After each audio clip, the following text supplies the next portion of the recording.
So joint మీటింగ్కి 23 అనుకున్నారు, 24 పెట్టారు. ఈ లోపలనే ఈ ఎపిసోడ్ అంతా ఇంకొక సైడ్ డైవర్ట్ అయింది. అది మీ అందరికీ తెలిసిందే. కళ్యాణ్ గారి సినిమా మీదకి ఇది డైవర్ట్ అయ్యి కళ్యాణ్ గారి సినిమాని ఇలా అనుకుంటున్నారు.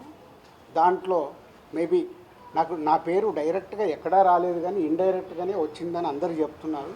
కళ్యాణ్ గారి సినిమా ఆపే దమ్ము, ధైర్యం ఎవ్వడు ఆలోచించడు. ఎందుకంటే ఫస్ట్ థియేటర్లు బేసిక్గా ముయ్యరు. ఈ రోజు వరకు థియేటర్లు ముయ్యడం అనేది నా 30 ఏళ్ళ సర్వీస్లో నేను చూడాల. షూటింగ్లు ఆపుకున్నాం, ఎందుకు మా బాధలు ఉన్నప్పుడు ఆపుకునేదైనా సాల్వ్ చేసుకోవటానికి. కానీ థియేటర్లు ముయ్యడం అనేది ఈ రోజు వరకు జరగల. అది ఎపిసోడ్ కాస్త కళ్యాణ్ గారి సినిమా మీదకి తీసుకెళ్లారు. గవర్నమెంట్స్ కూడా అలాంటివి కమ్యూనికేట్ చేశారు మధ్యలో. సో ఎవరి అడ్వాంటేజ్లు ఏమున్నాయో ఇక్కడ తెలియదు. అడ్వాంటేజ్లు ఉన్న వాళ్ళు భయంతోనో భక్తితోనో కమ్యూనికేషన్ రాంగ్గా కమ్యూనికేట్ అయింది. సో అప్పుడు దుర్గేష్ గారు మినిస్టర్ నాతో మాట్లాడడం జరిగింది. ఆ రోజు కూడా నేను చెప్పాను, సార్ థియేటర్లు ముయ్యరు, అది జరిగింది, జాయింట్ మీటింగ్ ఉంది, ఈ జాయింట్ మీటింగ్లో క్లారిటీ వచ్చేస్తుంది.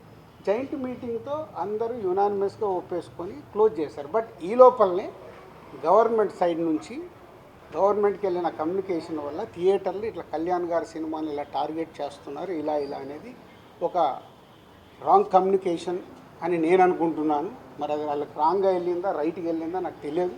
But my point of views wrong కమ్యూనికేషన్తో కళ్యాణ్ గారి సినిమా మీదకి తీసుకెళ్ళారు. మే 30 అప్పటికే భైరవం అనౌన్స్ అయింది. జూన్ 5 కమల్ హాసన్ గారి సినిమా అనౌన్స్ అయింది. జూన్ 12 కళ్యాణ్ గారి సినిమా ఉంది.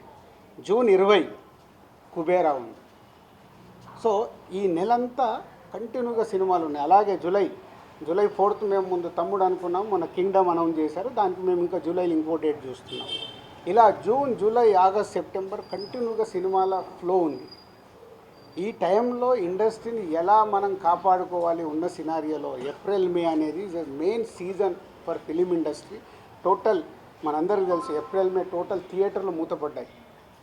మేబీ సినిమాలు సరైన సినిమాల్ని మనం ఆడియన్స్కి ఇవ్వక, ఐపీఎల్ వల్ల ఏ కారణం చేతైనా ఏప్రిల్ మే అనే కీ సీజన్, సినిమా ఇండస్ట్రీకి కీ సీజన్, సినిమాలు లేక మూతపడుతూ ఉన్నాయి థియేటర్లు. ఇవన్నిటికీ పరిణామాలు ఎక్కడి నుంచి ఎక్కడికి వెళ్ళాయి, అసలు లోపల ఏముంది, బయటికి వచ్చింది ఏంటి?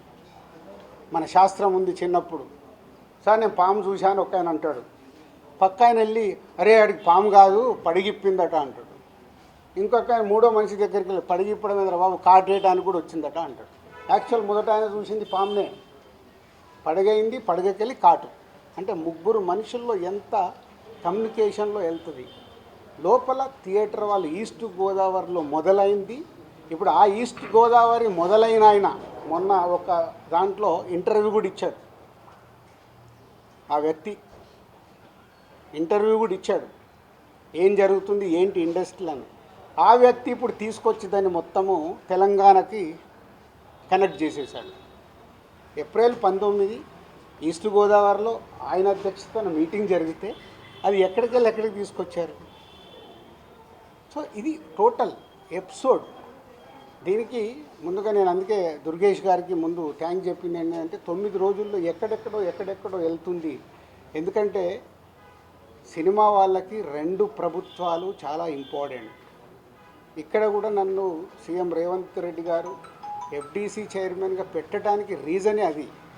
నేను చాలా బిజీగా ఉన్నంటే లేదు ప్రభుత్వానికి గవర్నమెంట్కి మధ్యలో నీలాంటి వాళ్ళు ఉంటే ఏ సమస్యలు ఉన్నా ఈజీగా కమ్యూనికేషన్ అవుతే సాల్వ్ అవుతుందని. అలాగే ఏపీలో మనం చూసాం. ఏపీలో అంతకుముందు ప్రతి ఒక్కదాన్ని భయపడుతూ ఉన్న తర్వాత కళ్యాణ్ గారు వచ్చి గవర్నమెంట్ ఫామ్ అయిన తర్వాత అప్పుడు నేను ఛాంబర్ ప్రెసిడెంట్ని, అందరినీ రమ్మంటే అందరం వెళ్ళి కళ్యాణ్ గారిని కలవడం కానీ, కళ్యాణ్ గారు ఇండస్ట్రీకి చేసిన సపోర్టు మామూలుది కాదు. ఆ రోజు మీకు టికెట్ రేట్లు కావాలన్నా, మీకేం కావాలన్నా ఈజీగా తీసుకెళ్ళండి అని. ఇప్పుడు కళ్యాణ్ గారు చెప్పిన తర్వాత ప్రతి ప్రొడ్యూసర్ ఏం చేస్తున్నాడు, ఏదో మన పక్కింటికి వెళ్ళినట్లే వెళ్ళి టికెట్ రేట్లు తెచ్చుకుంటున్నాడు. ఎవరికే కష్టం లేదు, వెళ్ళడం, ఒక అప్లికేషన్ పెట్టడం, ఫోన్లో మాట్లాడుకోవడం, టికెట్ రేట్లు తెచ్చుకోవడం. అంతకు మించి ప్రొడ్యూసర్లు అందరం యూనిట్గా వెళ్దాము, గవర్నమెంట్ని కలుద్దాము, మా ఛాంబర్ నుంచి అందరము వెళ్దాము ఎవరికి ఉండదు. మాకు ఆ వారం కష్టం వస్తుంది కాబట్టి, ఫ్రైడే మా సినిమా రిలీజ్ ఉంటుంది కాబట్టి ఆ వారం ముందు మేము మేలుకుంటాం. అరే మన సినిమా రిలీజ్ అవుతుంది, మనకు ఆ రాష్ట్రంలో ఈ రాష్ట్రంలో టికెట్ రేట్లు కావాలని పరిగెత్తుతాం. బట్ అందరం కలిసి యూనిటీగా ఉన్న ప్రాబ్లమ్ని కూర్చొని సాల్వ్ చేద్దాం అని ఆలోచించేది మా దాంట్లో తక్కువ. సరే, నెక్స్ట్ ఇది టోటల్ ఎపిసోడ్ మీకు అర్థమైంది. ఈరోజు గవర్నమెంట్ నుంచి అక్కడి నుంచి సానుకూలంగా రావడం చాలా హ్యాపీ మూమెంట్. కాబట్టి దీన్ని కన్క్లూడ్ చేద్దామని మీ అందరికీ చెప్పడం. ఎందుకంటే ఇక్కడ I'm important person for both industries. అలాగే ఉత్తరాంధ్రలో, నైజాంలో, తెలంగాణలో ఎలా అయితే చెప్పానో, మాకు ఆంధ్రప్రదేశ్ మొత్తంలో ఉత్తరాంధ్రలో మాకు డిస్ట్రిబ్యూషన్ ఆఫీస్ ఉంది. అక్కడ ఒక 20 థియేటర్లు మా ఎస్విసికి ఉన్నాయి. అక్కడ 20, ఇక్కడ 30. మళ్ళీ మీరు ఇది అండర్లైన్ చేసుకోండి. మళ్ళీ టాపిక్ నాకు మాట్లాడి నాకు చికాకు ఉంది. నేను ఎందుకంటే ఇక్కడ మంచి సినిమాలు తీస్తూ ప్రొడ్యూసర్గా 22 ఏళ్లలో ఇక్కడ వరకు గ్రో అవుతూ నేను ఇంకా కొత్తగా ఆలోచిస్తున్నాను. మొన్ననే దిల్ రాజు డ్రీమ్స్ అని అనౌన్స్ చేశాను. కొత్త టాలెంట్కి నా 30 ఏళ్ళ ఎక్స్పీరియన్స్ని ఉపయోగపడేలాగా చేయాలి. అలాగే ఒక అనే ఒక కొత్త టెక్నాలజీ వస్తుంది, దాని ద్వారా ఇండస్ట్రీకి కొత్తగా వచ్చే వాళ్ళకి ఉపయోగపడాలి. నా థాట్స్ ఇవి. నేను ఇంకా కిందికి వెళ్ళి వ్యాపారం మీదనే కాదు, మంచి సినిమాలు తీయాలి, మంచిగా ముందుకెళ్ళాలి. నాతో పాటు చాలామందికి నేను హెల్ప్ అవ్వాలనేది నా వ్యూ, నా విష్. ఇది ఇంపార్టెంట్ ఇవ్వండి. అనవసరమైన వీటికి ఇంపార్టెంట్ ఇచ్చేసి ఫోటో వేస్తే మనకు వ్యూస్ వస్తాయి కదా, ఈయన మీద కామెంట్ చేస్తే మనకి ఏదో వస్తుంది కదా అని వదిలేయండి దయచేసి. మీరు ఎవరన్నా దాంట్లో ఉన్న వాళ్ళు ఉంటే, ఇందాక ఒక ఛానల్ వాళ్ళకు చెప్పాను కదా, అది ఇంపార్టెంట్. ఒక వ్యక్తి గురించి మనం చేస్తున్నామంటే కొంచెం అనాలిసిస్ చేసుకొని చేయాలి. సో నిన్న మా అరవింద్ గారు మాట్లాడడం జరిగింది. అరవింద్ గారికి ఉన్నది ఆయన ఒక క్లారిటీ ఇచ్చాడు. ఆయన మొత్తంలో వాళ్ళకి 15 థియేటర్లు ఉన్నాయి అని చెప్పడం అది నిజం. చాలామంది ఏమనుకుంటారంటే ఆయన కూడా ఏదో దున్నేస్తున్నాడు, ఆయన ఏదో చేసేస్తున్నాడు. ఆయన క్యూబ్ అనే కంపెనీలో, వాళ్ళు ఎప్పుడో పెట్టిన కంపెనీలో ఆయన పార్ట్ ఆఫ్ ద క్యూబ్. ఇట్లా ఇదే వ్యాపారంలో ఉన్నప్పుడు ఇప్పుడు నేను దిల్ రాజు డ్రీమ్స్ అని కొత్తగా స్టార్ట్ చేస్తున్నాను. కొత్త వాళ్ళ కోసం అనే ఒక కంపెనీ కొత్తగా వస్తుందని స్టార్ట్ చేస్తున్నాను. అవి కొత్తగా వస్తున్నాయి కాబట్టి నేను కొత్తగా ఆలోచించి వెళ్తే 10 ఏళ్ళ తర్వాత దిల్ రాజు గారు ఎందుకు పెట్టుకున్నాడు అంటే నేను ఏం చేయగలను? 10 ఏళ్ళ తర్వాత క్వశ్చన్ వస్తే ఒక కొత్తగా వస్తున్నప్పుడు మేము ముందుకు వెళ్తాం. ప్రభుత్వాలని కలుపుకుంటూ ఇండస్ట్రీకి ఏం కావాలి, ప్రభుత్వాలు చేస్తేనే ఇండస్ట్రీకి ఏ సమస్య వచ్చినా ప్రభుత్వాలే చేయాలి. వాళ్ళు పెద్దన్న లెక్క. వాళ్ళు ఏదైనా మీకు ప్రాబ్లం ఉందా మేము సాల్వ్ చేస్తామంటేనే ముందుకు వెళ్ళగలుగుతాం. సో ఇప్పుడు 2 ప్రభుత్వాలు ఇండస్ట్రీకి ఎప్పుడు పాజిటివ్గానే ఉంటాయి. దుర్గేష్ గారు చెప్పారు, ఇక్కడ ఎఫ్డీసీ చైర్మన్గా నేను చెప్తున్నాను, ఇండస్ట్రీకి ఏది కావాలన్నా యూనిటీ. అక్కడే యూనిటీ ఉండదు. ఛాంబర్లోనే కొట్టుకుంటాం. ఒకరు పర్సంటేజ్ కావాలంటారు, ఒకరు రెంట్ కావాలంటారు, ఇంకొకరు ఇంకేదో అడుగుతారు, ఇంకొకరు వద్దంటారు. మాకు అక్కడ యూనిటీ ఉన్నప్పుడే ప్రభుత్వాల దగ్గరికి వెళ్ళి చేసుకోగలుగుతాం. ప్రభుత్వాలు ఎప్పుడు ఇండస్ట్రీకి అండగా ఉంటాయి. అది మనం అర్థం చేసుకొని ప్రభుత్వాల దగ్గరికి అర్జించి మనకు కావాల్సింది చేసుకోవడమే పద్ధతి.